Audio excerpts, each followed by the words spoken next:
விஜய் டிவில ஒளிபரப்பாகக்கூடிய cook with Comali season 6ஓட எண்டுக்கு எல்லாருமே வந்தாச்சுன்னு கூட சொல்லலாங்க. ஸோ இப்போ இந்த கட்டத்துல ஃபைனல்ல வின் பண்ணது யார் அப்படின்ற மாதிரியான நிறைய கேள்வி எல்லாரோட மனசுலயுமே இருக்கும். எதிர்பாராததை எதிர்பார்ப்போம் அப்படிங்கிற மாதிரி இந்த குக் வித் கோமாளி சீசன் 6ல டைட்டில் வின் பண்ணினது நம்மளோட ராஜு ஜெயமோகன் தான்.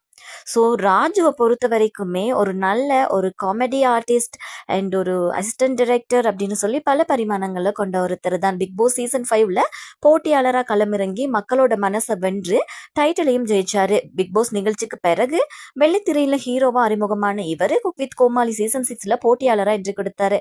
ஸ்டார்ட்ல கொஞ்சம் ராஜு தடுமாறினாலும் அதுக்கு பின்னாடி தன்னோட சமையலால எல்லாரையுமே மிரள வச்சாரு. ஃபைனல் போட்டிக்கு தேர்வான ராஜு இப்போ குக் வித் கோமாளி சீசன் 6ல டைட்டில் வின்னரா ஆகியிருக்கிறாரு. ரசிகர்கள் எல்லாருமே அவருக்கு வாழ்த்துக்களை பகிர்ந்துட்டு இருக்கிறாங்க. ஒரே நபர் பிக் பாஸ் மற்றும் குக் வித் கோமாளி 2 நிகழ்ச்சியிலையும் டைட்டில் வின்னர் ஆகியிருக்குது. இதுதான் ஃபர்ஸ்ட் டைம்.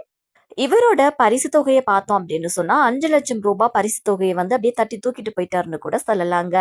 ஸோ ராஜு தான் இப்போ டைட்டில் வின்னர் அப்படிங்கிறது அனௌன்ஸ் ஆகியிருக்குது.